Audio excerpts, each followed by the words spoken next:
आं BPFनि खामानि BTCखौ जोंनो सृष्टि खालामदों BPF दलखौ जोंनो दादों गतिके माबा मोनसे जानानै आङो BPF नागारनानै 1 बोसोर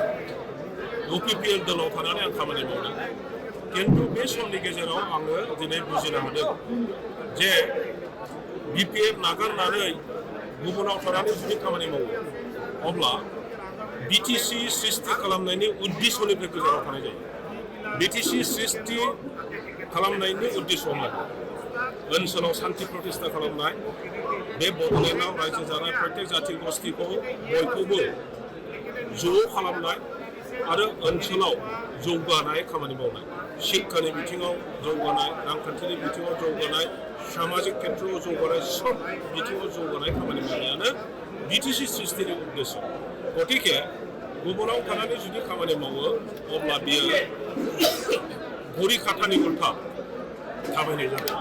ओंखायनो आङो BPF दलावनो फैनानै खामानि मावफिननो दिनै थांखि UPPLनि दैदेनगिरि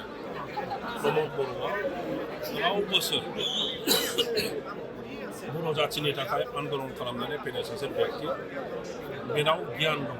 बेनाव बुद्धि दङ बेनाव धैर्य दङ आरो बिनि थाखायनो बिथाङा 5 बोसोर BTC सरकारबो सालायनानै सालायखांबाय गतिके UPPL दोलोखौ बोरैहाय सास्टेन खालामनांगौ बोरैहाय स्ट्रेंथेन खालामनांगौ बेखौ हयथ' निस्सय प्रमद बर'आ गाव मावगोन आंहा शुभेच्छा दं नोंथांनि लोगो चन्दन ब्रह्म बिथाङाव फैगोन नामा फिन BTCखौ सृष्टि खालामग्रा BTCखौ मोजां मोनग्रा BTCनि रायजो राजाफोरजों सम्पर्क लानानै गावनि थैखौ दै खालामनानै मावहोनाय साफ्रोमबो व्यक्तिया बयबो ज' जागोन बेयो समनि खोथा आरो BPFआवनो थानानै बयबो खामानि मावगोन